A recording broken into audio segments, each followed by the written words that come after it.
मुरादाबाद के मोड़ा पांडे क्षेत्र में सभा के दौरान भाजपा नेता रामवीर सिंह ठाकुर ने मंच से भाषण देते हुए भेड़ बकरी का जिक्र करते हुए अन्य समाज पर निशाना साधा।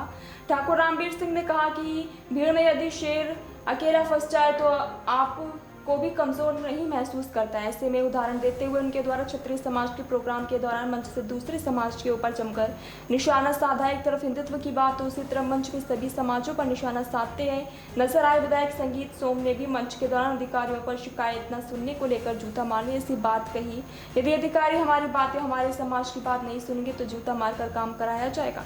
एक तरफ हिंदुत्व की बात वहीं दूसरी तरफ मंच से भाषण देते हुए कहा यदि अधिकारी हमारे समाज की बात नहीं सुनेगा तो वक्त पड़ने पर जूता मारकर भी काम कराया जाएगा। मुरादाबाद से मनोज कुमार की रिपोर्ट था। इसमें इन लोगों ने मुझे बुलाया था, मैं समाज के बीच में आया हूँ। समाज की बात करिए और समाज को एकजुट रखने के ऊपर जोर दिया है। समाज में जो कुछ कुरीतियाँ हैं उन्हें दूर करने का काम करेंगे। आज इसी को लेकर ये कार्यक्रम था। भैया बहुत सारी जितने भी यहाँ सर क्या संदेश दिया है आपने अपने समाज को आज? देखिए, समाज को मैंने संदेश दिया है कि आपको एकजुट रहना चाहिए और एकजुट रह के भारत पर राज करना चाहिए। सर उपचुनाव को लेकर क्या कहना चाहेंगे? यहाँ उपचुनाव होने जा रहा है। उपचुनाव में 10 सीटें उत्तर प्रदेश में चुनाव है, 10 की 10 भारतीय जनता पार्टी जीतेगी। समाजवादी पार्टी जो मुंगेरी लाल के सपने देख रही है उसके सपने सपने ही रह जाएंगे। भारतीय जनता पार्टी 10 सीटों पर जीतेगी। ये मेरा काम नहीं है, ये पार्टी के शीर्ष नेतृत्व का काम है। मीटिंग होगी और वहाँ जब जो भी निर्णय होगा आपको बता दिया जाएगा। इसमें 2-2 टिकट के लिए मारे मारे फिरते हैं साहब, लेकिन 1.5 जिले के नेता जिनकी हैसियत नहीं वो 10-10 टिकट लेकर चले जाते हैं। जिनकी हैसियत नहीं, क्यों? उनकी एकता है, वो इकट्ठा रहते हैं। जब समाज की बात आए तो इकट्ठा हो जाते हैं, लाठी लेकर खड़े हो जाते हैं।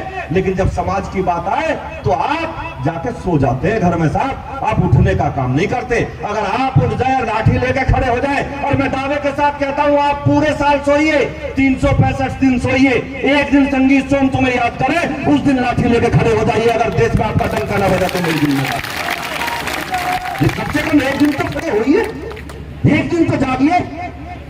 बहुत लोग कह देते, अभी एक वीडियो चल रहा था, बहुत से पत्रकार बंधुओं भी मुझसे पीछे भी पूछ रहे थे, साहब आपने एक अधिकारी को धमकाया, आपका बड़ा वायरल हो रहा है वो वीडियो कि आपने एक अधिकारी को धमकाया। दूसरा नेता होता क्या कहता, नहीं मेरा वीडियो ही नहीं है, वो मेरी आवाज ही नहीं है। मुझसे अभी पत्रकार बंधु पूछ रहे थे कि आपने धमकाया? मैंने कहा हाँ, मैंने ही धमकाया। क्यों धमकाया? मैंने कहा कम धमकाया, कम धमकाया। अगर सही से काम नहीं करेंगे, कानून का पालन नहीं करेंगे तो पब्लिक के जूतों से भी पिटवाऊंगा। अभी तो ये काम नहीं होगा।